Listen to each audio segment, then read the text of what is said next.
Berikutnya adalah Imam Nawawi adalah seorang yang ijtama'alahu, terkumpul padanya minal war'i, dari sifat waro'. Apa itu waro'? Waro' itu adalah sifat di mana seseorang sangat berhati-hati terhadap sesuatu.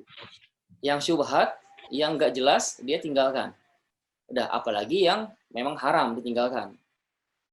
Malam yattafiq mislahu li ahadin fi zamanihi. Yang tidak ada orang yang serupa pada zamannya seperti Imam Nawawi ini. Walau qablahu, dan juga orang sebelumnya. Ini apa namanya, pujian ulama ya ke sana. Oke. Wa nahnu la nuzakki 'alallahi ahadin. Apa namanya? Allah taala berfirman, ketika berfirman fala tuzakku anfusakum, jangan kau mensucikan siapapun, diri kalian ataupun orang lain. Wa a'lamu biman ittaqa, hanya Allah yang Maha tahu siapa yang paling bertakwa. Ini adalah orang Arab biasa ketika dia memuji seseorang, dia akan mengatakan wala nuzakki 'alallahi ahadin. Dan kita di atas Allah Ta'ala tidak akan menganggap orang itu suci ataupun baik. Tapi tetap dia menyebutkan, dia itu adalah begini, dia itu adalah begitu. Dia adalah orang yang sangat soleh, dia adalah orang yang sangat waro, dan seterusnya. Tapi sebelumnya diawali dengan wala nuzakki 'alallahi ahadun, atau di akhirnya. Ini ungkapan-ungkapan orang Arab ya. Berikutnya, fakana la ya'kulu min fawaqih Dimashqi. Beliau tidak ada kondisi di mana dia itu tidak mau makan buah-buahan dari Damaskus.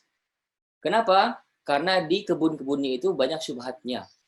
Oke, syubhat dalam masalah jaminannya. Maksudnya, ketika seseorang itu menjaga kebun, pernahkah kita mendengar cerita seorang hamba-hamba yang ketika dia diminta menjaga kebun oleh tuannya, kemudian setelah beberapa bulan, tuannya datang kepada kebun tersebut. Saat itu kebunnya kebun anggur.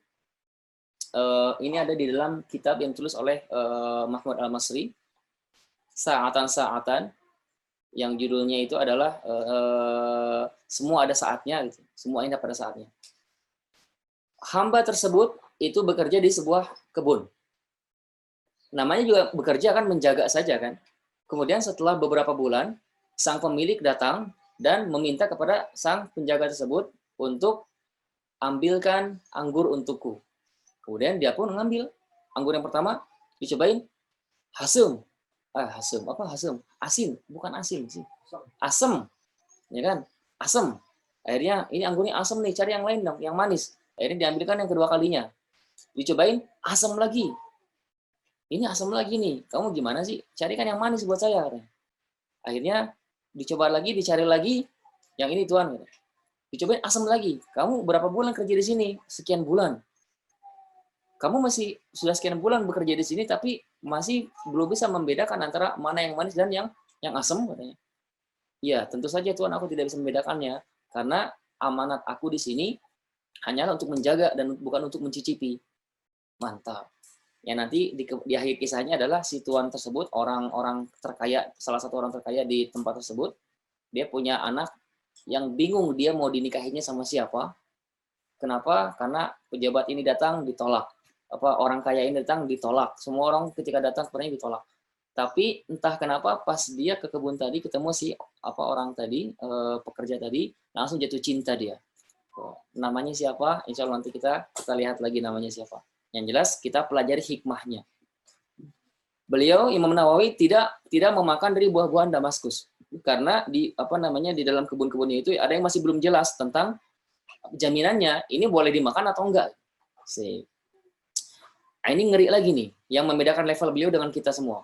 Walam yadkhul hammaman. Beliau tidak masuk ke hammam. Hammam itu adalah pemandian. Maksudnya pemandian yang sifatnya itu pemandian umum. Kalau kita ini bisa dibilang ini bukan hammam kamar mandi ya, tapi karena kalau kamar mandi otomatis pasti akan ke kamar mandi. Ini sebenarnya di sini katanya ini sangat umum ya. Hammam di sini apakah maksudnya kamar mandi? Karena itu nggak mungkin kalau kamar mandi, karena nggak mungkin beliau nggak mandi.